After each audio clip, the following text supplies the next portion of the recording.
The winters were brutal at the Linshu boarding school in China. By January, it's usually around 20 degrees Fahrenheit. It is dry, frigid, and the wind makes it feel even colder than it actually is. So it probably feels like 10 degrees Fahrenheit. The sun sets really, really early, and sometimes the wind is so freaking strong, it sounds like someone is outside your window just screaming at you.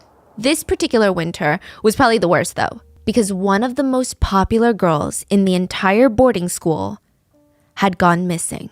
The last person to see the missing student was her best friend, Didi. And I think that it's safe to say that Didi has not been the same since the day that her best friend Gao vanished. Neither of them actually dormed at the boarding school because they both lived 10 minutes away from campus, so it just didn't make sense to pay the boarding fees, and their parents wanted them to stay home. So that night of January 9th, it's a Sunday night, Didi sleeps over at Gao's house. This is their first ever sleepover, and I guess both of them are busy staying up late, enjoying each other's company. Neither of them woke up to their alarm the next morning. So Monday morning, alarm goes off, they gotta make it to school, and they're sleeping in. Is this a middle school, high school? High school, they're both 16. So instead, Gao's dad is shaking them awake like, get up, you're late, come on, start getting ready. They check the time on the clock. It is 6 a.m. in the morning. They need to get to school by 6:15. They're throwing on their uniforms as fast as they can. They're grabbing their textbooks, shoving it into their backpacks. They skip breakfast. They run out the door without even properly saying goodbye to Gao's parents. They have exactly 15 minutes to get to school and get in line for the morning assembly. Side note about the morning assembly in China, it is a very serious thing. Every single morning, students have to stand in line next to their classmates on the campus field. Usually, the line order is even determined, so it's not like you can just sneak in and stand at the end of the line. It's by height. The class president of each class is usually standing at the front regardless of their height. You stand there at attention while the national anthem plays and the flag is being raised, and then every single student runs a few laps around the campus.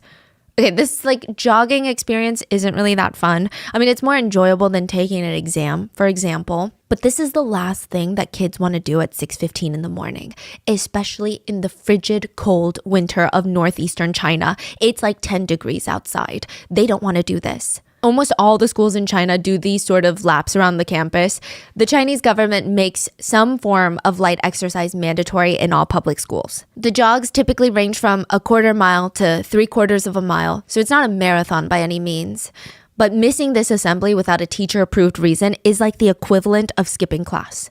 Gao and Didi decide to both just hop onto Didi's bike to save time. They didn't even talk all the way to school. It's like they blacked out, just focused on getting to campus. They end up reaching the edge of campus at exactly 6:13 a.m. And they know this because there's always a warning bell of sorts that rings 2 minutes before the assembly actually starts. It's like a nice little hint. Get your ass to the assembly now. But bikes are not allowed on the actual school campus. So they have to get off of Didi's bike and walk the bike to the designated bike location on campus, then run to the field. They got to do this in 2 minutes. They're rushing. When they finally make it after sprinting to the designated bike parking spot, Didi's sweating. Her best friend Gao is grabbing her purse and textbooks from the bike basket, and she tells Didi she's going to head up to class. Her homeroom teacher gave her a pass to skip this morning's assembly because she's been sick for the past few days, and it's outside in winter. Didi's half listening. She's chaining up her bike, and then she's thinking, wait, I'm going to the assembly. My best friend Gao's not going, so she can just take my stuff up to the classroom so that I don't have to carry all of this to the assembly because I'm already late, right? This whole thought process is happening within 3 seconds. Didi turns around and she's like, wait, Gao. She's gone. They were standing in a pretty open area. She just walked off 2 seconds ago. She isn't even walking off in the distance. Didi literally can't see her anywhere. She's gone. Just vanished into the morning fog. It was weird. But Didi's like, okay, maybe she's sprinting. That's odd. Didi rushes to get the rest of her stuff and she makes it to the assembly. Didi would not see Gao the rest of the day, which is normal since they don't have any classes together. And they normally don't even cross paths with each other during meal breaks, so nothing is out of the ordinary. At least not until class is over. So the boarding school kids that dormed on the campus, they go wash up. They go to their dorms. They've got strict rules that everybody has to be in bed at a certain time, be knocked out by 10 p.m. Meanwhile, the non-boarding students, they find their own rides home. And Dee Dee's out there waiting for Gao because she's thinking, I'm the one that brought her to school, so I should be the one to drop her off at school. I can't just leave her hanging.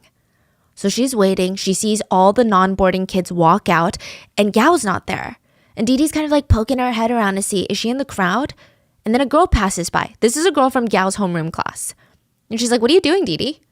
Oh, I'm trying to wait and see if Gao needs a ride home. What? She wasn't at school today. Dee Dee was so confused. I literally just saw her. I was the one that dropped her off at school. That's so strange. So coupled with Gao's random vanishing act this morning, Dee Dee felt like she's losing her mind. She almost started second-guessing herself. Did I even come to school with Gao this morning? Maybe I was so sleep-deprived that I hallucinated all of that. Wait, but that doesn't even make sense. Gao would never come back to school. She was officially missing. Some of the students at the boarding school thought Gao ran off with some new boy from a different school. Others thought that she ran away to scare her parents into, caring more about her, giving her more allowance. They all had their own little theories. But I don't think that anyone was expecting that 33 days later, Gao's body would be found in the restricted area of the boarding school. She would be found half naked, brutally assaulted, tortured, murdered, and even after she passed, there was evidence that the killer or the killers continued to essay her corpse. The boarding school was not only dealing with a killer now, but a necrophiliac. She was found 30 feet away from the dorms in the main building. And everyone in that school, staff, teachers, students, her boyfriend, her best friend, the class presidents, they would all become suspect. Today's case happened in China. We had our Mandarin-speaking researchers and translator help with gathering of the data on this one. But if there is anything that's lost in translation, miscommunicated, or if you have any additional information, please let us know in the comments. Now, just one quick disclaimer before we get started. Almost everyone involved in this case was given an alias. So we don't actually know any of the witnesses' real names. And a lot of the aliases' surnames were really similar, or if not the same. So just to avoid any confusion, we will be giving them aliases of our own. So with that being said, let's get into it. The man was sitting down watching TV. This is the only time during the day that he can truly escape and just forget about everything that's going on in his life. If he had a choice, he probably would not be watching this particular channel. He was not really a true crime fan, but there were a ton of other people in the room with him, and so it's not really up to him. So he sits there watching this true crime documentary. The focus was on a high school boarding student who went missing years ago. There were so many twists and turns in her case, it made for a good documentary, until they finally caught the killer. He was a man who read a horror story and got so inspired by this fictional, creepy story about murder, death, and lust that he wanted to recreate the same exact scene with a real-life person. He wanted to participate in essay, torture, and necrophilia. And the man watching the TV, he was the man that they were talking about. He was watching from prison. Just 5 years ago, the Lin Shu boarding school was in full chaos. Concerned parents are calling the school. Some students are transferring to new, safer schools. Classes are being interrupted as police officers are rushing through the main building, going room by room, dorm by dorm, searching for 16-year-old missing Gao. They're checking the closets. They're checking under the beds. They even searched the teachers' dorm rooms. But something about the search, it felt like the police were looking for a body. And for whatever reason, they believe that Gao, the missing student, was still on campus. Now, Gao's parents, they're very wealthy, so the police are going to leave no stone unturned. So Gao's dad, he's a prominent business owner who owned this mechanical company, but he also has a strong political influence. He served as a representative of the People's Congress in Linyi. So the fact that his daughter is missing, this is a big deal. And Gao, she was the flower girl in her class. Out of all the girls in school, a lot of the students said she was top 3 in terms of how pretty she was. So the flower girl in Chinese schools refers to a girl that is not only the prettiest in class, but she's usually very smart, usually comes from a good family, and she has no idea that she's the flower girl most of the time. Or maybe she just doesn't have... Or we call it class flower. Yeah. Or school flower. The school flower, yeah. She was the school flower. She was smart, which is important. Her parents were wealthy and prominent. She just had everything. And side note, she's not spoiled or rebellious by any means. Like, so don't think like a Nepo baby. Her family actually had a chauffeur, full-time chauffeur. Wow. Gao never got chauffeured to school. She's like, that's kind of dumb because then I would have to sit in traffic for 15, 20 minutes. But if I just rode my bike, I'd be at campus in like 10 minutes. So no, I don't need to sit in this fancy car, Dad. And that's just who Gao was. And she was very likable and very, very responsible of a person. And her parents were very present in her life. So they're not just like these wealthy business owners that have no idea what's going on in Gao's life. On January 10th, the day that Gao vanished, Gao's parents were very quick to notice that things were weird. This is the day of. So every single day, without fail, Gao would come home for their lunch break at 12:20 p.m. That day, she didn't come home. She didn't even call to tell her parents that she was going to stay behind and study or anything. This is very unlike her. Gao's house staff, they noticed that her food was getting cold, so they called Gao's dad who's at work and they're like, hey, we don't know what to do. She's not here. Is it because she didn't bring her bike to school? So maybe she can't come home for lunch because no one can give her a ride. So in that case, should we send the driver to go pick her up? And the dad's like, it's a little weird, but she's a 16-year-old, and she's at school. Maybe she's having lunch with someone at school. It's no big deal. You know what? Forget about it. We'll talk about it over dinner. They hang up. Now, this part was shocking, but the boarding school ends class actually at around 9:20 p.m. So they get a really long lunch, and that's why Gao goes home for lunch. But they've got these nighttime classes, study sessions where you can get homework done, and it officially ends at 9:20 p.m. Gao was always home at 9:30 p.m. on the dot every single night. Like, she is a creature of habit. She's got a routine that she sticks to. 9:30 p.m. on the dot, she would walk in. The staff or her parents would have a glass of warm milk on the table for her. She would grab it, walk into her room, exhausted, and start changing. At 9:40 p.m., 10 minutes after she's supposed to be home, Gao's dad makes it out to the kitchen area and he stops dead in his tracks when he sees on the table is the glass of milk. Maybe it's father's intuition, we don't know, but he felt that something was very, very, very wrong. He went out looking for his missing daughter. And then the next day, something really odd happened. So Gao's still not home. Nobody's seen her in school. He has no answers. He starts searching Gao's room, looking for anything, any sort of clue, right? Or something that could point him in the right direction of where his daughter could be, because nobody's helping. Everyone's like, I don't know, I didn't see her. Didi's like, I dropped her off and then I was running to the assembly and she vanished.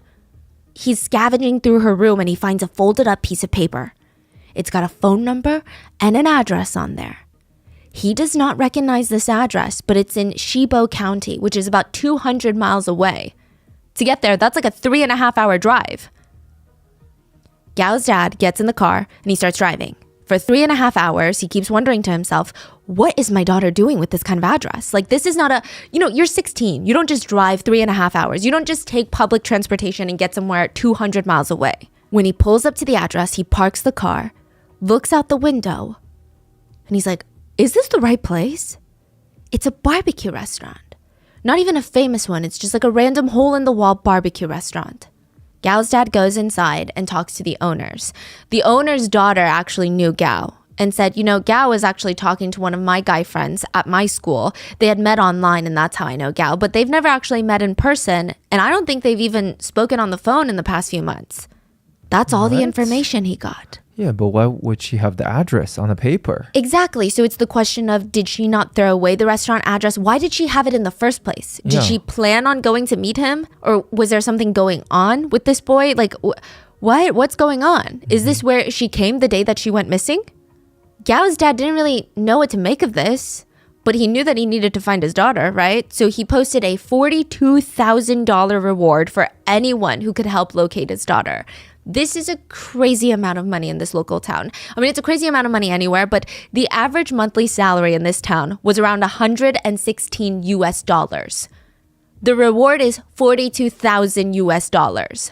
A bowl of noodles only costs about 70 cents. For this town, $42,000 is life-changing money. It's not even retirement money. It's like generational wealth money.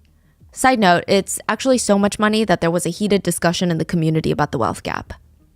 Because of how much money? Wow. The reward was, yeah. I'm sure it's even more now if you factor in inflation, because this took place in 2005. So with that amount of money on the line, I mean, a lot of tips are coming in. All sorts of crazy plots, conspiracies, shadowy figures, organizations, lots of people throwing random ideas out there. But for some reason, Gao's parents, they feel like someone in that school knows what happened to their daughter. It's not going to be some random person in the community. It's going to be someone in that school. February 11th, 2005, Janitor Lam was walking down the empty halls of this boarding school. The dorms, the classrooms, the hallways, they're all empty, which, I don't know, maybe it's more peaceful, maybe it's more eerie, I'm not sure. The students had all gone home for Lunar New Year break. They're all due to come back in just 4 days. So it's Janitor Lam's job to get the entire school cleaned up before school is back in session. So that's why he's in school on the 3rd day of Lunar New Year that year. Typically, this is a big celebratory day that he's supposed to spend with family, but instead, he's walking through the hallways trying to figure out what needs to be cleaned. There typically isn't too much to clean in the boarding school. The students in China are mostly in charge of maintaining their own classrooms and their own dorms. But the shared spaces, so the hallways, the restrooms, that's where Janitor Lam is going to focus on today. And he just had this sneaking suspicion that the old restrooms, the out-of-service restrooms, are going to be the hardest part to clean. Now, I'm going to quickly give you the lay of the land. The main building is the academic building, as they call it. It's 5 stories high, and it consists of all the classrooms, teachers' offices, and about half of the dorms. So it's a mixed-use building. Then on campus, you have another building that's got a few other offices and rooms, but it mainly serves as a primary dorm building. And I believe that's where all the girls are. And of course, you've got the basketball court, the field, the parking lots, all of that. But the academic main building is the one that we're going to focus on today. So each floor of that building has old and new restrooms. Most of the old bathrooms in the building are considered restricted, and students are not allowed to use them anymore. But you are allowed to go in and use the sink, which makes it sound like it's not that restricted, right? But let me give you some context. So the bathroom layout is a bit different from what we're used to. You know how in most public restrooms, you walk in and there are a few sinks out in the open. Then you have almost this hallway of toilet stalls that are lined up next to each other on either side. And then you have to walk out of that little hallway, out of the stall, to wash your hands. Well, at this school, the old restrooms had that, but they also had a door blocking the actual restroom stalls from the sinks. Okay, so separate the hand washing and the actual toilet. Yeah, and it's like a full-size door, so you know it's not going to have the giant gap at the bottom or the top. Like it's like a full-frame door where every part is covered. So if you want to use the restroom, you would have to open that door and then you would be facing all of the toilet stalls. And because that door is there and all the toilets are out of order due to water pressure issues, the janitors, they went through and they padlocked all of the doors that lead into the toilet stalls. So truly, you can only go in and use the sinks. You can't even go hang out in the toilet stalls. It's padlocked. Well, before the break, the students considered the sink area of the old bathrooms their personal closet, their personal trash can. So before break, everyone's like, go clean your dorms. And the kids are like, you know what? I'm going to go just dump all of my trash in the sink area of the bathrooms. That's what they were doing. So, I mean, I guess you could argue that they thought it was okay. Most of the trash were, do you know what wheat husk is? In Korea, we have these pillows as well, where they're like almost grain pillows. Yeah. Like dry wheat type of pillow, yeah. Yes, so they would have all of that stuffed in their pillow, and I guess they're trying to get rid of it before the break is over because the teachers are like, get rid of your pillow stuffing. So they threw a bunch of the pillow stuffing down the sink because they're like, oh, this is organic matter. It should be okay. It was a little odd. So Janitor Lam starts cleaning, and his coworker, Janitor Huang, so these are the 2 janitors that manage the entire campus, right? Janitor Huang told him, hey, if it's messy in the old bathrooms again, like it is every time before break, just throw everything out the window. What? It's a little odd, but bear with him. Janitor Huang is saying most of the time they're throwing away like the wheat straws, the wheat husks, right? It's organic matter. So just sweep it all up into a broom and then throw it out the bathroom window since it's a little odd. Since all of the bathrooms are on the same spot on each floor plan of every single floor, there's no other windows beneath the old bathrooms. So instead of like lugging around a giant trash bag and then like putting in the weed husk, just throw it out the window. We can have a pile at the bottom of the window on the ground floor outside. I will funnel it into these trash bags and then go take it to the dump site. Okay, I mean, that makes sense. Yeah. So Janitor Huang is like, hey, whenever you get a chance during break, go in and do that. And then before school starts, I'll come in and clear up all the debris. Janitor Lam goes in alone and he starts, it's an efficient idea. He thinks, okay, this is smart. So he starts going from bathroom to bathroom.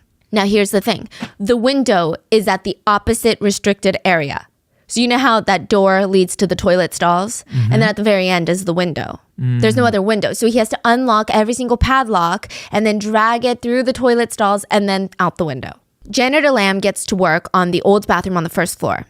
It was messy, just like they suspected. And once he was done, he made his way up to the old restroom on the second floor. And then the third. He gathered up all the trash around the sink area on the third floor old restroom. But when he went to go unlock the padlock to get to the window, it's not opening. And he's like, oh my gosh, is this the wrong key? He tries another key and then another key because he has one of those like stereotypical janitor keys where it's just like 50 million keys. And he tries every single one of his keys and none of them are working. And none of this is making sense. Janitor Lam had been the one to install all of these metal padlocks in the restrooms. And he distinctly remembered adding a key onto this keychain. This is the only keychain he has. And he's standing there for a brief moment, hands on his hips, confused. Like, is there some sort of glitch in the universe? This is so odd. But then he notices, wait, that's not the padlock that I left. It's a different padlock. Maybe it's a different brand. Maybe it looks different. He's like, I just know that's not the one that I had. So who would do that? Why would they take away my padlock? How would they even get my padlock open and then replace it with their own padlock? Yeah, they have to remove it first. Yeah, and he's like, okay, weird, but maybe Janitor Huang replaced it because it broke or something and he just forgot to tell me? Who knows? Janitor Lam went to the storage room and found a pair of pliers. He runs back to the old restroom on the third floor and starts working to break off the metal lock. He gets it open in maybe like 3-4 minutes. The door slowly creaks open and the toilet area somehow has been completely trashed. This restricted area that nobody's allowed in is trashed. The area is filled with random junk, pieces of wood, clothing, fabric, glass, unwanted papers, empty water bottle lids, plastic bags, random empty tubes of toothpaste. But even through all this trash, Janitor Lam could see at the very last stall, near the end, sticking out from the stall was just a pair of white pale legs on the ground. And they were not moving. Once he processes that information, he U-turns it out of there and starts running down the hallway. The school is so empty. He keeps running all the way to the teachers' offices just in hopes that some of the teachers had come into work to prepare for the kids coming back soon after break. He runs to the other side of the building, swings open the teacher's office door, and they're like, what is going on? There's like one teacher in there. You look like you've seen a ghost. He gets 2 teachers. He's like, we need to find everybody else. He gets 2 teachers to come back to the third floor restricted restroom with him. And he's like, okay, maybe the pair of legs are gone now, right? That would be the best case scenario. Maybe I thought someone is dead, but it's just all a harmless prank. Or maybe it's like a drunk student that somehow got into the restricted area, passed out, I opened the door, and then they got up and walked off, right? The legs were still there. An emergency call was placed at 2:04 p.m. from the boarding school. Because it was Lunar New Year, only one police officer was able to make it out to the school. The school faculty rushed him into the restroom, and on the third stall on the left, there was a dead body. The body belonged to Gao Ting, the 16-year-old student who is missing since January 10th. For over a month, students at Linshu Second High School were studying and living amongst a dead body. For 33 days, she had been in the restricted restroom on the third floor, just 30 feet away from the dorm rooms. She was found in the bathroom stall face down, naked from the waist down. Above her waist, she was wearing a 2-layer thermal bra. The rest of her clothing was off, but someone had wrapped her torso in like a white plastic bag, and around her neck was her scarf. The scarf was still tied very tightly around her, and it looked like someone did or tried to strangle her with her own scarf. The bottom half of Gao was covered in dirt. Underneath Gao's body was a red puffer jacket, her blue cashmere sweater, and a red pole. It looked like a mop handle without the mop head. So like think of like a broomstick. And all over the bathroom stall, there was just a ton of blood. There was blood on the clothes, on the walls, on the floor. Some of the dried blood stains had hair, clumps of hair just dried up in it. Just going off forensics and the damage done to Gao's body, a really just strange, dark picture starts to emerge. So Gao is found naked from the waist down. Someone strangled her with her own scarf. Gao's left cheek had 4 visible finger indentations on them. So it looked like someone had either slapped Gao with so much force that it left an imprint on the side of her face, or it looked like someone was grabbing her face, like gripping her face. Her skin had abrasions and bruising all over her face, and in the center of her forehead, she had a wound that contained tiny glass fragments inside. Most of the injuries were on her forehead and on the right side of her face near her temples. It was clear that she put up a fight. When forensics later unwrapped her from the white plastic bags, she had these neat, meticulous cuts on her torso. There was a vertical incision on her stomach in between her breasts. So it started up in between her breasts, like literally in the center of her torso, and then it went all the way down to the top of her belly button. It was about 7 inches in length. It's like they wanted it to be very, very, very straight.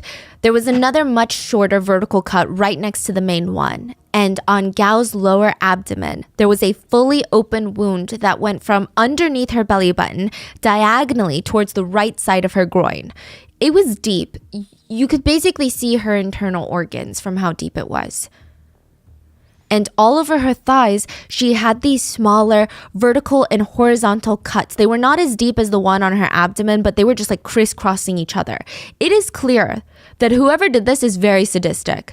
But it gets a bit stranger. So initially, authorities assumed that the essay was going to focus on a very specific region in her body, like the one that you would immediately think of. And they did find evidence of assault, but they stated that her hymen was still intact, and they believed that there was no full penetration prior to death.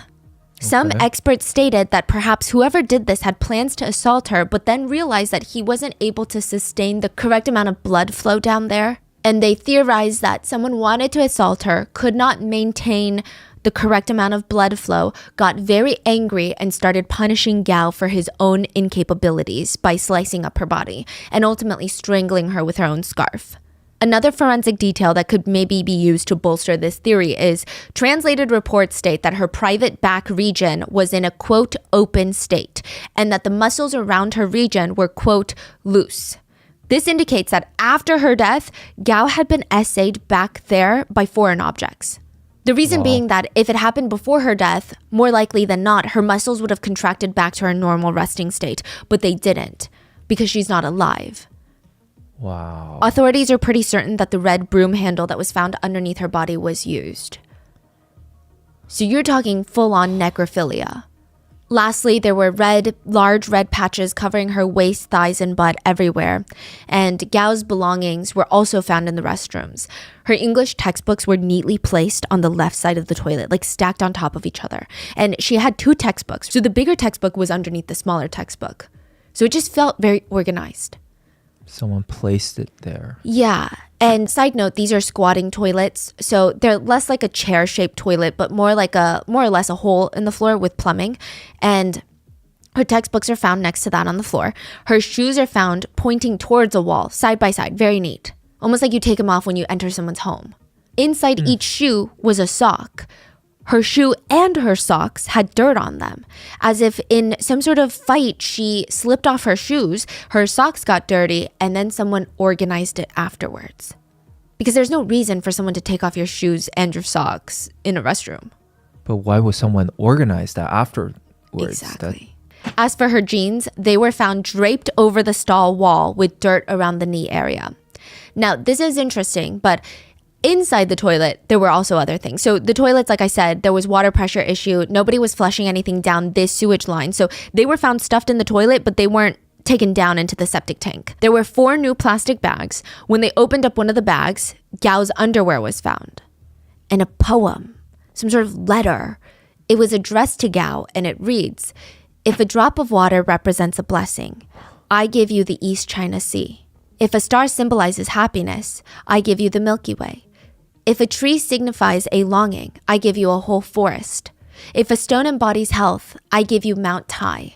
May you receive my New Year wishes. I hope for your joy and happiness. Happy New Year. And the name? It's not signed. So it's a love letter Yeah, that was wrapped up in a plastic bag. with her underwear. Did they keep that? Did they study the handwriting? Because that's like stalker behavior, right? Yeah. And Gao would have died before Chinese New Year. Now, Gao's parents refused to pick her up from school. They wanted answers and they wanted justice, and they believed the fastest way to get that was to leave her body on the third floor restroom for as long as possible. Wow. There would be no way for the school to brush it under the rug or come up with some sort of excuses or move on with life as normal. And I know some people might think that this sounds really callous. Like, why would you want your loved one to be in that state for any longer? Like, they need to be laid to rest, right? So we can all have our own opinions on this, but it did get the job done.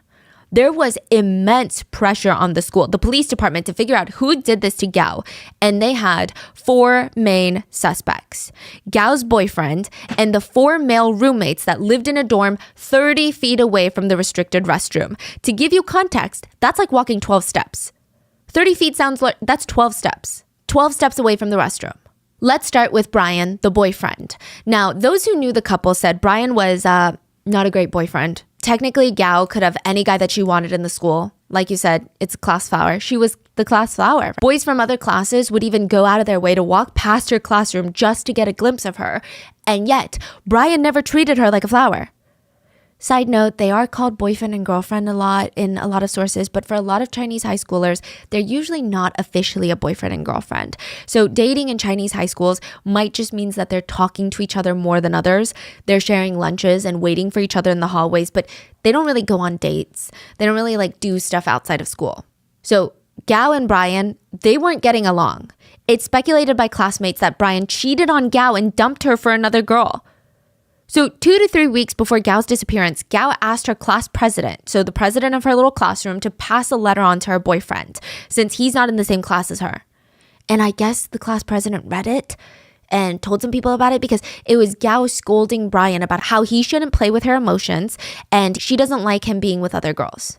So you're saying the information was leaked? Yeah.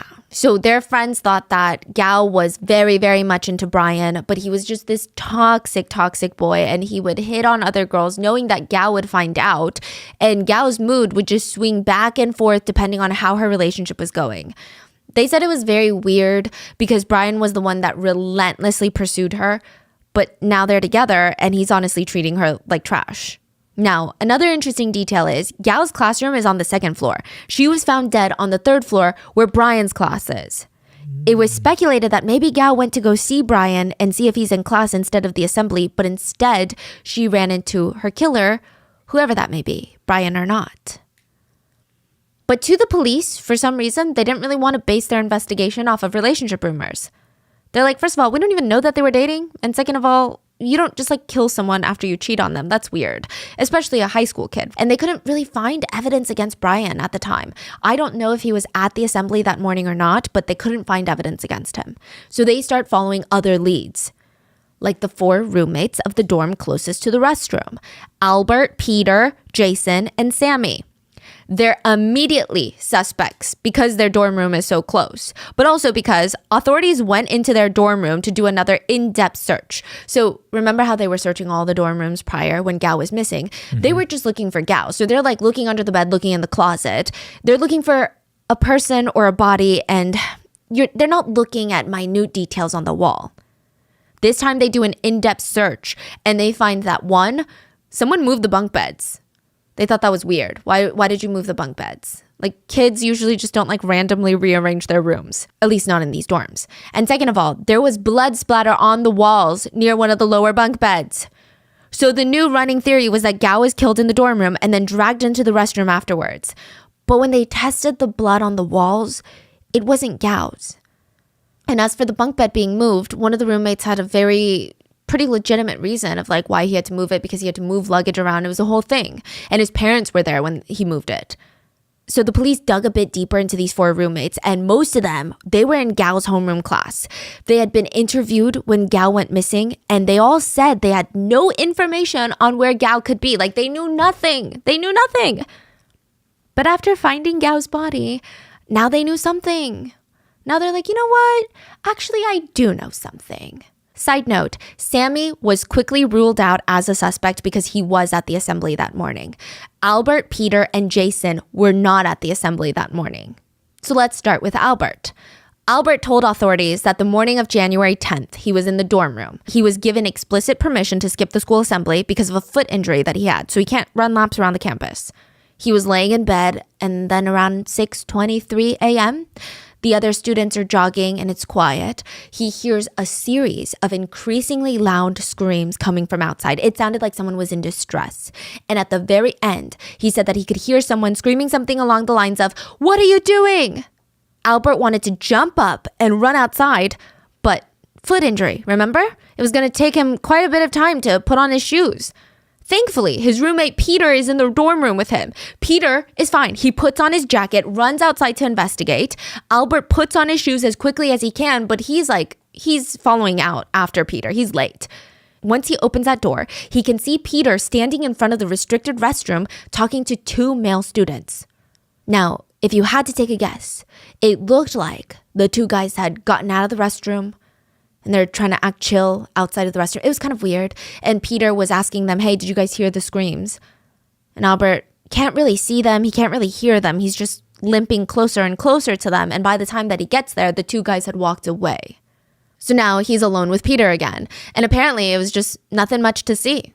Albert didn't really think much of it. He just kind of shrugged it off. He went back to the dorm room and started getting ready for the first class of the day. So they live on the 3rd floor, but their main classes are on the 2nd floor. So they've got to take the stairs down. And while they're going down, he said that he ran into another student named Zhang. Everyone had at least heard of Zhang because he was the class president for class number 24. And Albert had actually gone to middle school with Zhang. Anyway, Zhang lived on the 2nd floor and he had his classes on the 3rd floor. So they meet on the stairs. They run into each other. And they cross paths, and Albert casually asked Zhang, like, hey, were you at the assembly this morning? Because I wasn't, and I heard some screaming. Did you hear any screaming? He said that Zhang said yes, and that was it. And he was like, that's so interesting, because it seemed like the screams probably weren't loud enough to be heard on the 2nd floor.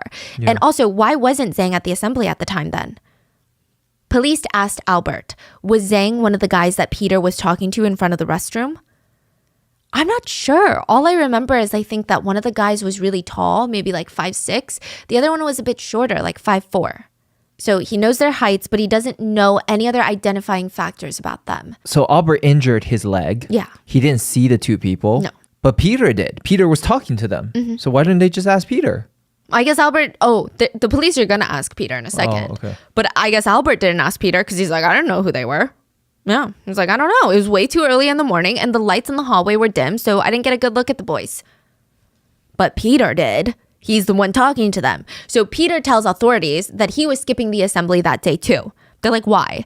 He stated because he's a little chubby. That's what he stated. He's plus size, he struggles with body image, and his teacher lets him skip the morning jogs. So he's staying in the dorm room with Albert. And just like Albert, at around 6:23 a.m., he hears screaming. And he said there would be like a scream and then 10 seconds of silence and then a scream and then 10 seconds of silence. And then finally, the last scream was something along the lines of, what are you doing? Help! By that point, Peter was already putting on his clothes to go investigate. So he runs out of the dorm room and he says, I saw 2 guys standing in front of the restricted restroom and one of them was Zhang. But the other guy, Peter was like, I'm not familiar with this guy. He's not in any of my classes. All I remembered was that it's a guy that wears glasses. Later, Peter would be shown class photos to ID the second guy outside of the restroom, and it was a student named Kenny. So Kenny and Zhang are standing outside the restroom, but it looked like they're kind of facing the restroom. Like, it looked weird. It's like, what are you doing outside this restroom right now? There's an assembly going on. Why aren't you at the assembly?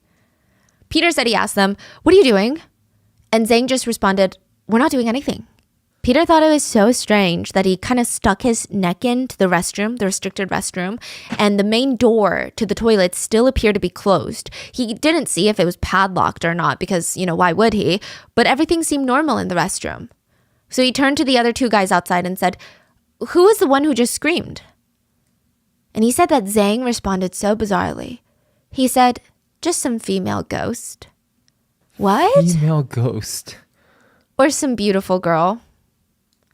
Peter's like, what are you saying? And then he's like, I'm kidding. It's probably nothing. And then they walk off. And Peter thought they were so weird. Like maybe they just have an odd sense of humor, but that's so weird. He didn't even have a proper response. And then Albert catches up, Zhang and Kenny leave, and Peter's like, weird.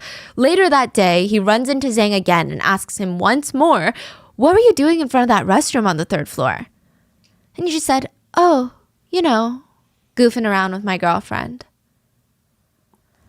Last Peter remembered Zhang didn't have a girlfriend. So he's like, what is this guy saying? It was just weird. Initially, Albert and Peter seemed like very credible witnesses, right? Both of their stories, they're a little bit different because Albert didn't see anyone or didn't see the exact people standing outside the restroom, but the event seemed to be the same. But what is weird is that both of them completely failed to mention a 3rd roommate that's in the dorm room with them at the time. Like, it's very odd. You would think that that's something you remember. They just took it out of their testimonies. You would have no idea that Jason was laying in bed in the dorm room.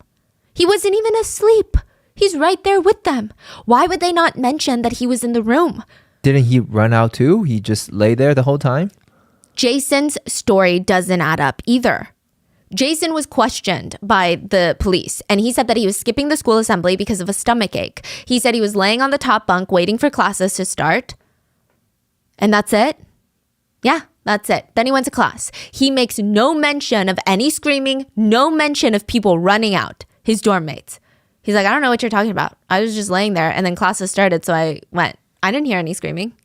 It was just weird. Is Jason lying? Are the others lying? Was Jason so sick that maybe he tuned out the screams? Police didn't really know, but they did want to investigate Zhang and Kenny, the 2 boys outside the restricted restroom. So Zhang is 15. He is a year younger than Gao. He was the opposite of Gao in terms of family wealth. He came from a not so wealthy family. They often struggled to put food on the table, but Zhang was kind of their hope in life. He studied really hard to get good grades and even became the class president. So his parents put a lot of faith in him, and it was shocking to him when February 13th at 1 a.m, police start bursting in through the family door and they're surrounding 15-year-old Zhang's bed and arresting him for murder. He was brought in for questioning, and initially, Zhang and Kenny, they're denying the whole thing. But the officers are basically telling him, look, the jig is up. After a 30-hour interrogation, they both confess to the heinous crime. Wow. There is a short story book series in China called Horror Stories. It's really popular. My husband said that you read the series? Yeah, it's like a weekly or monthly. Yeah, I'm trying to find like an American equivalent, but yeah, it's like a weekly series. There's many volumes and the short stories of random little things, right? Zhang said that he was reading Horror Stories, a little short story collection. And in there's a short story called Vampire. And he's like, come on, this is all going to make sense. It's about a group of friends at school who keep hearing a girl screaming from the restroom. And initially they think, oh, it's just a prank. Maybe one of the guys snuck in there and is screaming, trying to freak people out. But throughout the day, more students hear the screaming, and they all think about investigating, but they're all kind of scared, so they don't. By the end of the day, most of the students have heard the screams, and they're all whispering about, okay, well, let's come up with some spooky theories. At the end of the story, the students find out that one of the girls in their class was in the restroom when her body was abducted by a ghost. A ghost took her soul and her body was just left behind, lying lifeless on the toilet. That's what they said. But the truth was, when police came to investigate, it was not a female ghost that sucked the soul out of her. The police concluded that the victim was killed by a male student who wanted to fulfill his perverted wishes and kill a girl in the restroom. This is all a story. Yeah. Okay. Which sounds like a lot of eerie parallels here, right? Is it a strange coincidence, or was Gao's murder inspired by this story? Zhang confessed the morning of January 10th, he woke up late, so he missed the morning assembly. And since he already missed it, he might as well hang out in his dorm before classes start.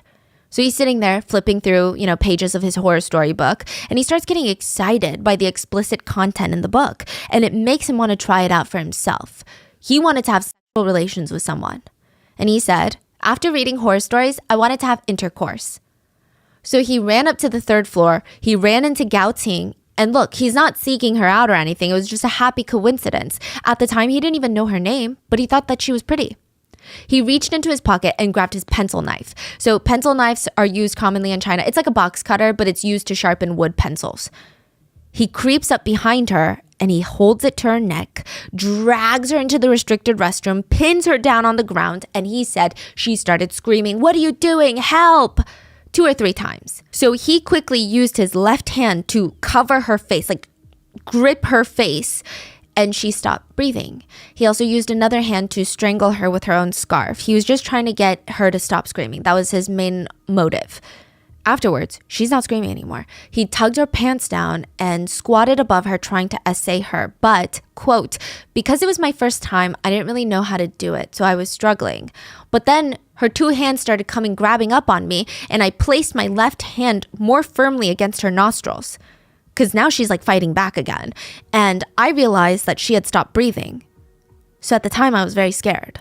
He said he was so freaked out, he decided that he was going to put her body in the restricted stall of the restroom. He got up and started kicking the metal padlock until the door latch fell off. So the padlock was in place, but the latch fell off. All he would have to do is nail the latch back on with a new padlock. What? That's what he said. He dragged Gao's body inside, brought in all of her things, and he rushed out of the bathroom and ran straight into Kenny. Now, thankfully, Zhang and Kenny had been friends since middle school, and Kenny was curious. He's like, "What are you doing in there?" Zhang told him what happened. He's like, "I just wanted to essay a girl, but she ended up dying." And Zhang's like, "I just have a quick favor. Please, can you just watch the door while I go buy a new padlock for the bathroom?" Kenny agrees and stands guard near the toilet stall. Zhang brings in a new padlock, locks it up, and the two go back to their morning classes. That afternoon, Zhang said that he bought like one of those white plastic bags from his classmates. It's a big bag. It's kind of like a burlap sack, but it's white. So imagine like a rice bag, that size. He brought it, went back into the toilet to wrap Gao's upper body in it. But he didn't stop there. The next day, while everybody else is in class, Zhang said that he went back to the restricted restroom and he just couldn't help himself. So he engaged in necrophilia, forced activities with the corpse's mouth, the body's mouth, then used a mop to sodomize the corpse. He started using his pencil sharpening knife to make cuts all over her body, and he said, "I was annoyed because I wanted to have intercourse with her, and all of the other things like using the blades to cut her, the necrophilia, all of those were learned in the book." He continued, "Eventually, this is after she's passed. Eventually, I have finished and I wrapped it all up in a tissue because I was afraid that someone might find out, and I learned that from a TV show." That was his confession. March 3rd, only a month after Gao's body was found, Zhang was tried and sentenced to life in prison for a sexually motivated homicide. Kenny got 3 years for obstruction of justice. And my question is, can a mother ever accept the fact that her 15-year-old son is a necrophiliac? That she raised a necrophiliac that's capable of SA and murder? Zhang's mom just wanted to know how and why, because she couldn't believe it. Like, she's trying, but she can't believe it. I mean, she would argue with people. "He is a piece of meat that fell from me. He's kind, he's timid. I know he wouldn't do such a thing." Some people felt bad for her for being so blind to her own son. Others just felt angry for raising a son like this and still taking his side, enabling him. This is the reason he turned out the way he is, because you can't see the truth in your own kid. Zhang's mom remembers, "No, but it just doesn't make sense. During parent-teacher meetings that winter, she was walking through the hallways with Zhang, and she was feeling anxious because all the other parents were talking about the missing girl that was from this school. So she turned to him and said, 'Hey, honey, have you heard anything about this missing girl from school? Should I have anything to be worried about? Are you going to be okay?' And he said, 'I don't even know the girl. I don't know what you're talking about.' But now he's in prison for her murder? She's like, something's not adding up.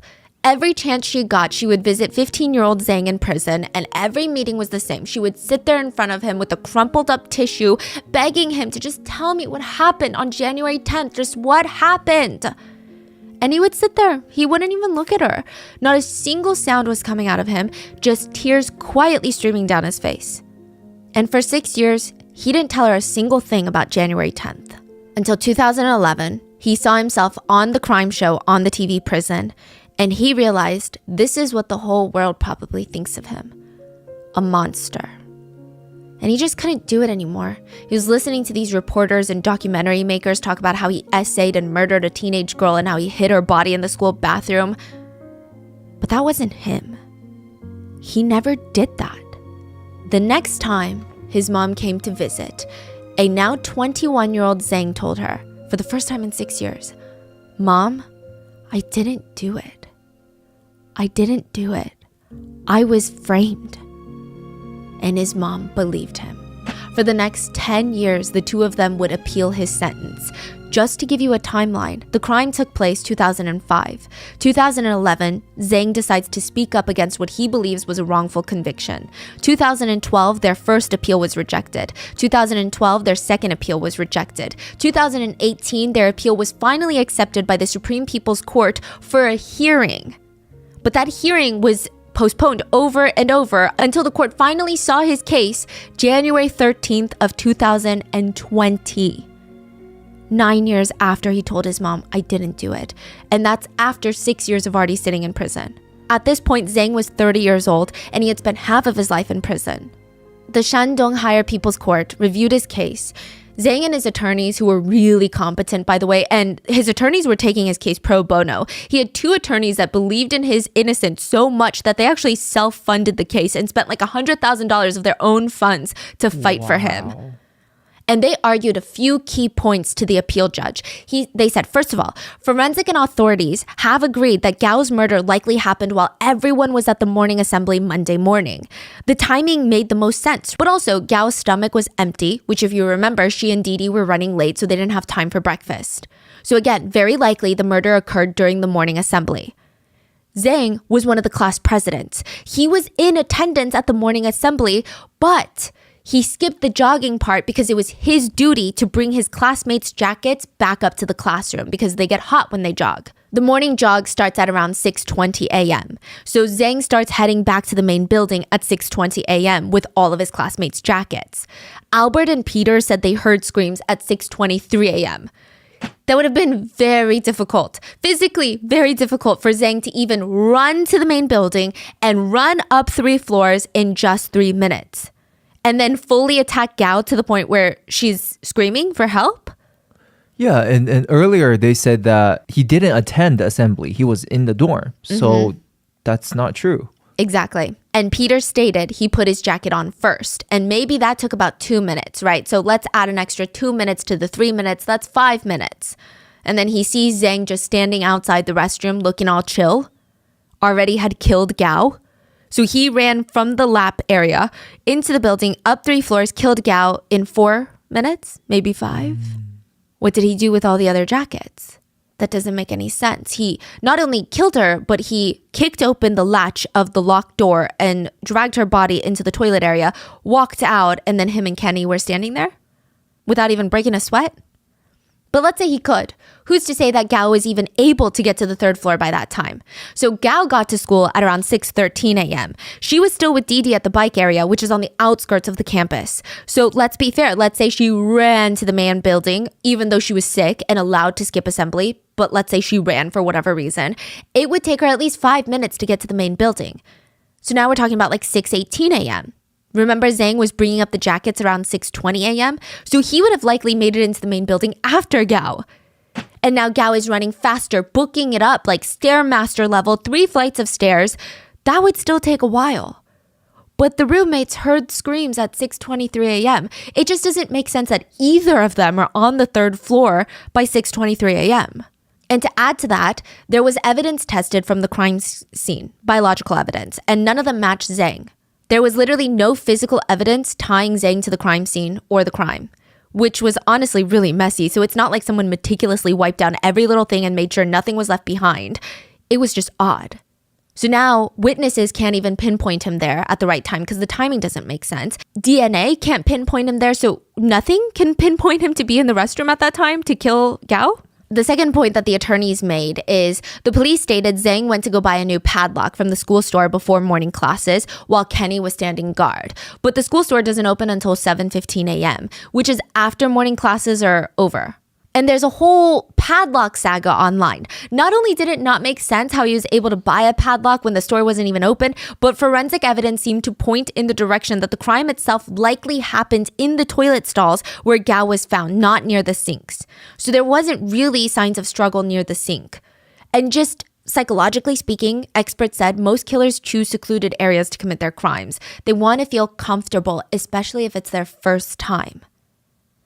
So that means someone would have had to unlock that door first, whether by breaking it or having the key, then drag Gao in there, then assault and strangle her, which that doesn't make sense in terms of timing. So he's super speed, he's running up 3 floors, getting there, unlocking the door, then grabbing Gao, then dragging her. Like what?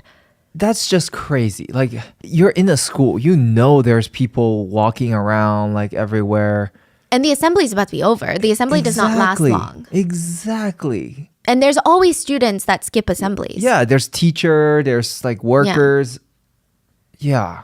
According to Zhang's confession, he kicked open the padlocked door, which people have a hard time believing that. Netizens start doing experiments with similar padlocks and door latches. They try kicking, and half of them said it's possible but not likely. The other half of them said it was impossible without at least damaging the door itself. And there were no reports that the door was damaged. And think of how hard it is to get the padlock open. Remember Janitor Lamb? He still had to use tools multiple times to get the padlock open, the new one. I mean, sure, maybe the new one is better than the old one, but still. And if the latch on the door had been broken, like Zhang's confession claimed, it would still have been pretty loose when Janitor Lamb went in to break the new padlock. So the latch would have broken before he broke the padlock. But it didn't, leading Zhang's attorneys to believe that the padlock had to have been unlocked with a key and not broken. And Zhang would not have a key to that. Right. And third point has to do with the 2 main witness statements from Albert and Peter. They aren't the most reliable. Those 2 didn't even mention that there was another roommate in the room with them, who, by the way, the other roommate stated that he didn't hear any screams that morning. And another thing about their statements, Zhang's attorney argued in Albert's statement, he said that he didn't even know who was standing in front of the bathroom. He just could see their height. That was the only defining characteristic that he could give. He said the tallest one was 5'6". Zhang was 5'9" and 200 pounds. The attorneys argued he's pretty recognizable in the school. Adding to that, Zhang and Albert were friends in middle school, so it'd be kind of strange that he wouldn't even be able to recognize him, even if it was a little dark in the hallway. And the last issue with the 2, quote, witness statements was when Gao went missing, they never mentioned any of these things. Not the screams, not the restroom, not seeing Zhang, nothing. It was only after her body was found 30 feet away from their dorm rooms that they were like, you know what? We did see 2 guys standing outside the bathroom and we heard screaming. Going by common sense, if someone went missing and you heard weird screams that morning, wouldn't that be the first thing that you tell the police? Yeah. And there is another thing, smaller detail than the others, but you know how Zhang confessed that he was turned on after reading the sexually explicit content in the horror stories book? There is no sexual content in that book. It's your typical high school horror book. The titles are like, the new student doesn't have legs. It's like Scary Stories in the Dark. You guys know that series? Yeah, that's what I'm saying. Like, there's no way. Yeah. Like, these books are mainly purchased by like middle schoolers, high schoolers. Like, there's no sexually explicit content. The titles are like Ghost Mirror, The Creepy School Fortune Teller, Don't Take Pictures at the Graveyard. These are the types of stories we're talking about. None of it was sexual. It seemed like the police didn't even read the book. And they just thought, you know what, we'll blame the book. Like how some adults will try to blame violence on video games. They're like, well, I don't have an answer, so let's just blame it on that. Just say he read the book and say he got turned on. That's what the attorneys believe. But what about the confession? Everything else can be argued back and forth, but Zhang himself admitted to the crime. Why is he suddenly taking it all back 6 years later? Zhang's attorney argued that he was coerced by the police into confessing. He was interrogated as a 15-year-old for over 30 hours with no parents or attorneys present. Zhang said in the 30 hours he was stuck in that room, he was beaten, electrocuted, slapped, and abused. He said he was so beat up that he couldn't even stand on his own by the end of it. His body was covered in bruises and electrocution marks. He said that the police would ask him a question, and if he answered honestly, and they didn't like his answer, they would beat him up. Then they would keep asking him the same question over and over again, beating him up nonstop until he gave them whatever answer they wanted. For instance, they asked him what color jacket Gao was wearing that day. Zhang had no clue. He didn't even know her. He never saw her that day, so he guessed white. The police took off their shoes and slammed it across Zhang's face with the bottom of their dirty soles. They were slapping him so hard he was seeing stars. And they're like, let me ask you again, what color was her jacket? He just kept guessing random colors until he finally guessed red. If Zhang pleaded with them to stop and said, please, I just don't remember, they would nicely state, well, Zhang, we're trying to help you remember. And then they would slap him. But it wasn't just the police there. Forensic technicians were also there to either guide Zhang in the right direction or even change their reports to match his quote confession. They're basically writing history. After his arrest, Zhang would meet up with prosecutors. So this is not the police, but they work with the police, you know, prosecutors. And he's trying to tell them, please, like, I want to recant my entire confession. I was coerced into making it. I'll give you my DNA. Like, can you please prove that this isn't me? It's not me. They refused and they dragged him back to the police, who smacked him around some more. Kenny, Zhang's accomplice, went through the same thing. He got 3 years and he stated that his confession was coerced. He said it was like, quote, filling in the blanks for the officers. Eventually, Zhang confessed to the entirety of the crime when he was 15. After 30 hours of physical and mental torture, Zhang said even when he heard the full confession come out of his mouth, he wanted to die. He said to confess to those types of crimes at 15, 16 years old, do you know what that's like? If they let me go at that time, I think I would have just wanted to die anyway. Like, really, what's the point of living after admitting doing something like that? Zhang was now a free man.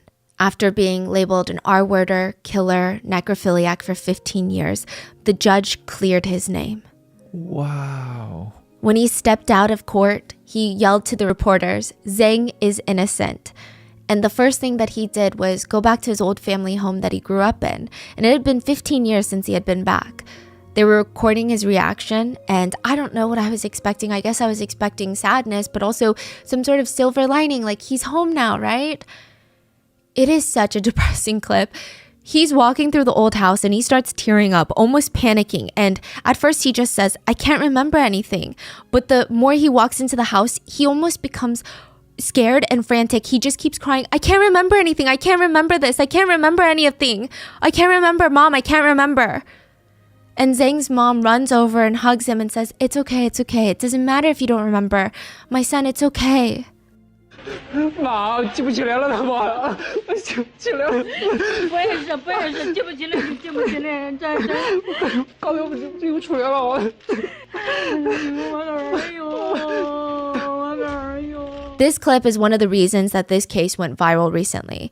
The murder itself took place in 2005, and it was widely talked about amongst true crime communities. And Zhang was released in 2020, and because of this emotionally charged clip, everyone wanted to know the backstory again. But nobody expected the backstory to be still full of mystery. After Zhang was freed, another question developed. Then who the hell did it? Because they've been free for 15 years. It didn't seem like the police were investigating anymore, nor could they really be trusted, so netizens came up with their own list of suspects. Netizen suspect number 1 was the best friend Didi. She was the last one to see Gao alive. She said that she just vanished when she was putting her bike away. That's weird. How does someone just vanish? Or do you just not have a better explanation, so you come up with this very loose description? Didi was the last person to hang out with Gao. Maybe she secretly hated her. Maybe she was jealous of her. Another odd thing was Didi kept insisting that the last time she saw Gao was wearing a yellow winter jacket. But Gao's body was found with her red puffer jacket underneath. Not yellow, red. Which added confusion to the investigation. At one point, the investigators, because of Didi's jacket discrepancy, they thought maybe Gao left the campus. That's why she disappeared. And she went to go meet up with a boy, maybe barbecue restaurant boy. She liked making friends online. Maybe Didi knew that Gao was going to leave the school and run away to be with a guy. And maybe Didi had a plan to help her skip classes to go run off with him. And now she's too scared to talk. That's why she remembered a yellow jacket. But after leaving, Gao got dressed in a red jacket, was murdered, and then brought back on campus. A lot of things don't make sense with this theory. One, everyone who knew Gao said that she would never run off with a guy. Her parents were wealthy. She was not easily swayed or impressed by some money. And if it was love, it probably wasn't because she was head over heels for Brian. So why would she run off with another guy? It just didn't make any sense. Two, if she did run off with another guy, why would they bring her body back to campus? It's a boarding school. Why would you risk that? Wouldn't it make more sense to hide a missing student's body, say, somewhere deep in the woods versus the restricted restroom that hundreds of students pass by every single day? And three, even if Didi was involved in helping Gao run off with a guy, I would hardly say that's a crime, and she does seem like a good friend. It just doesn't seem like there's any reason for her to not say anything. And about the jacket color discrepancy, maybe it's just too dark to remember. Then we have suspect number 2. Janitor Lam was the one who found the body. Netizens had questions about why Janitor Lam chose to come in on that specific day to clean the restrooms. It was the middle of the New Year break. Everyone was spending time with family, and Lunar New Year is taken very seriously in China. Why did he leave his family to come clean bathrooms when he could have maybe done it a day before the school opened? Did he want to make sure that he was the first one to find Gao? Make it seem more natural since nobody else would be around so he doesn't have to put on a show? It was also argued that the janitors of the boarding school, they don't just maintain the cleanliness of the school, they have a lot of other duties, and they're actually pretty involved in the students' lives. Like they have to enforce curfew. When they're on their shift, they sleep in the faculty dorms as well. So maybe he knew Gao and maybe he liked her. And he had planned all of this. He has the key to the 3rd floor restroom and maybe he thought this was the perfect crime. Janitor Lam would argue that his family were big drinkers and they were always pushing drinks on him, so he left Lunar New Year celebrations to skip that. And it was really, really cold at the time, so it would make sense for Janitor Lam, if he had killed Gao, to wait until it gets a bit hotter so that the body can decompose and be discovered later and there would be way less evidence preserved.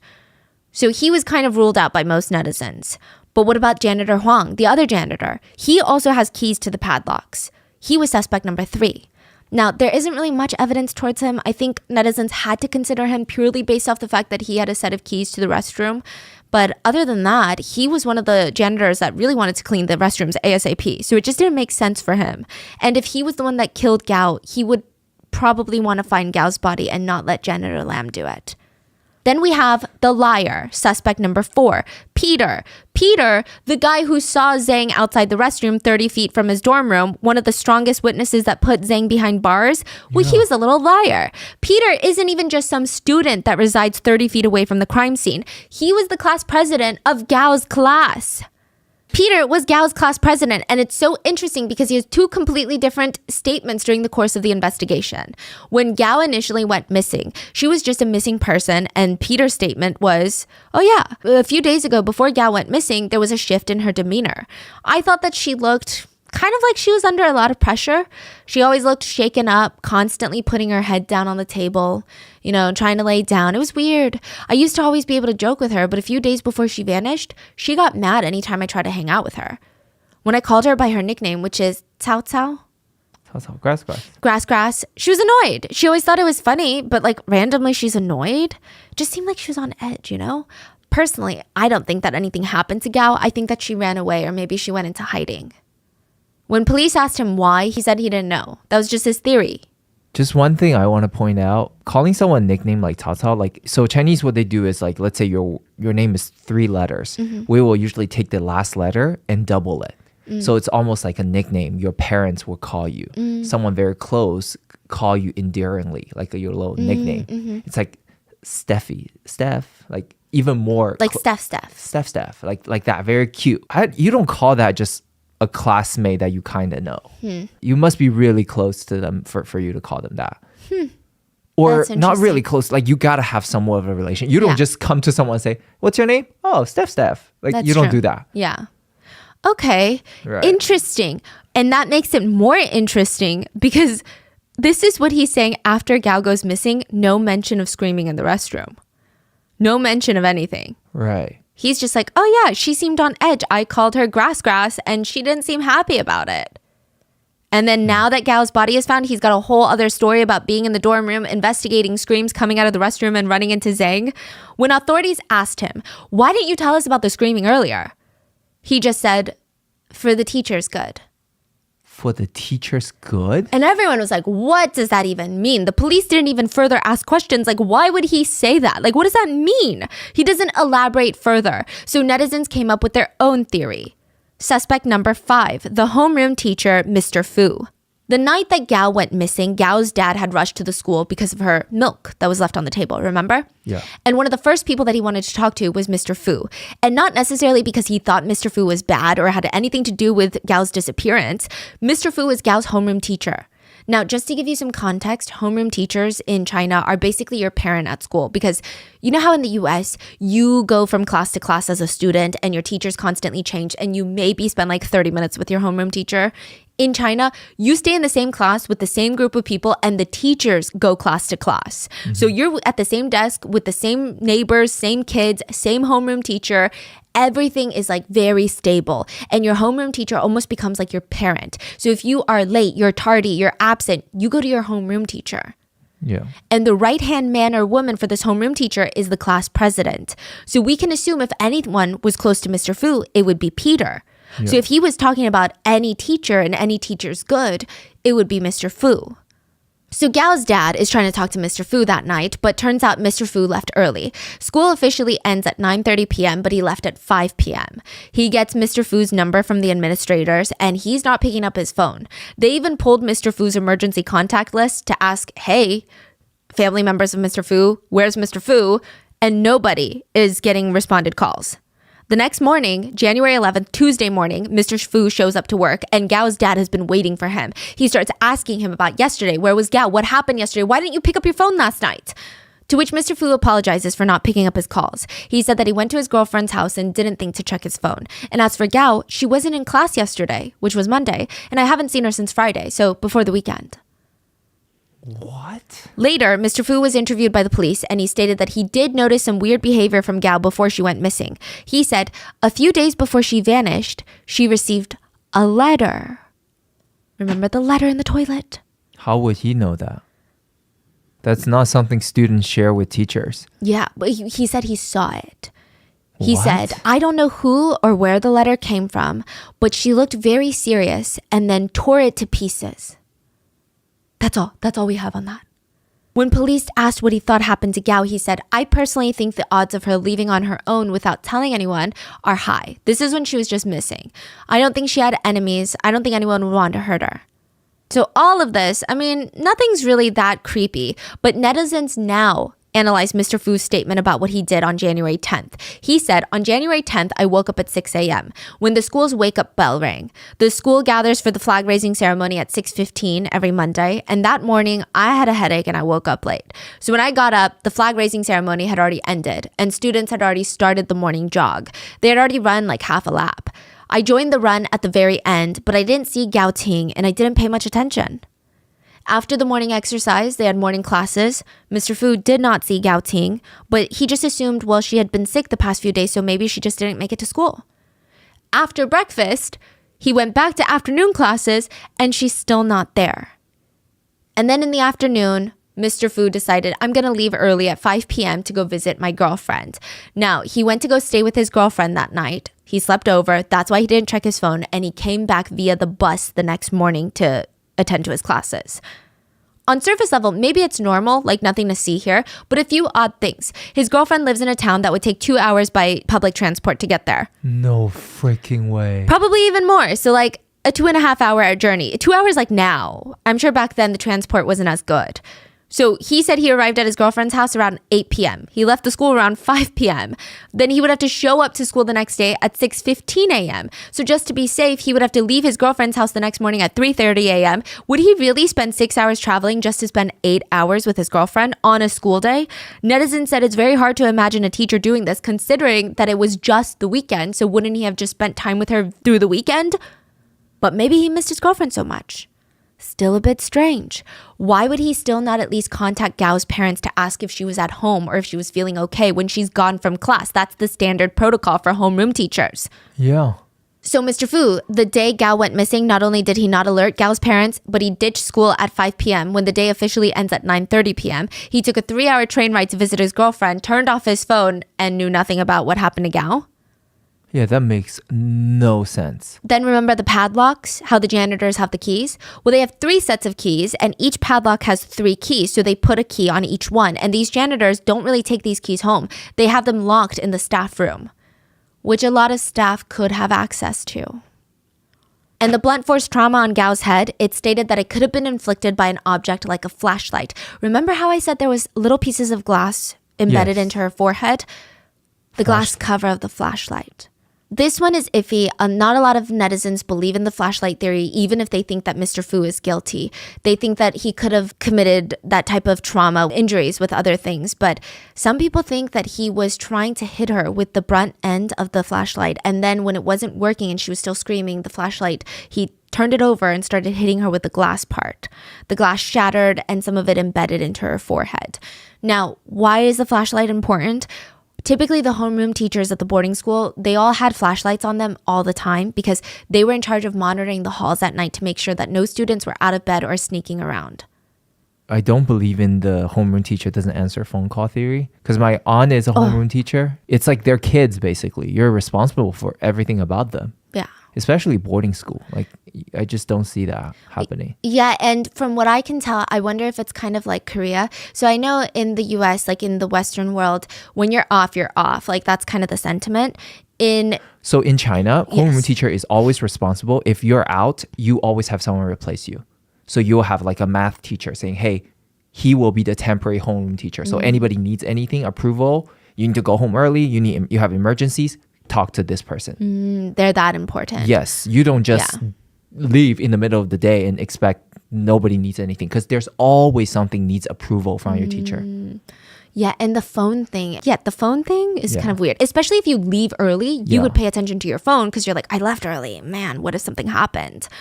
Regardless, all of this is, I guess, circumstantial evidence. But the weirdest part is that after Gao disappeared before her body was found, students reported Mr. Fu telling them passionately that if anyone asks about Gao's incident, they should just tell them that Gao ran away. The netizen theory is that Mr. Fu took a liking to Gao and perhaps he even wrote that letter. We don't know. Or he found that letter and was upset that Gao was seeing someone else and he felt territorial over her. So that he decided he was going to assault her. He knew that she wasn't going to the morning assembly that day because she had gotten his permission last night or like the weekend before because she was sick. He could have easily asked her, hey, can you help me upstairs on the 3rd floor with something? He could have already unlocked the padlocks to the 3rd floor restricted restroom and he would start assaulting Gao and lead to her death, is the theory. Perhaps Peter and Albert did hear some screaming, but Mr. Fu told Peter that if he shuts his mouth, Mr. Fu will give him privileges and help him become successful and get him into a better college. And in places like China, going against your homeroom teacher can result in your academic life going down in the gutter. So maybe he made up a random story to give to the police, which explains why he never mentioned screaming when the police first investigated Gao's disappearance. And he's switching up his story. He's throwing Zhang under the bus. Like none of it is adding up. Then Mr. Fu replaced the padlock just to make it harder for the other teachers, students, or janitors to get in if they wanted. And even visited Gao after her passing to commit more heinous acts, is the theory. But because the police aren't really investigating, Mr. Fu is a free man, and we don't know if he did it or not. It's just a theory, and he's still a teacher. Wow. And everybody else, still free. Experts say that whoever committed this crime, the necrophilia aspect, the slicing of the knife, it pointed to a very scary profile of a killer.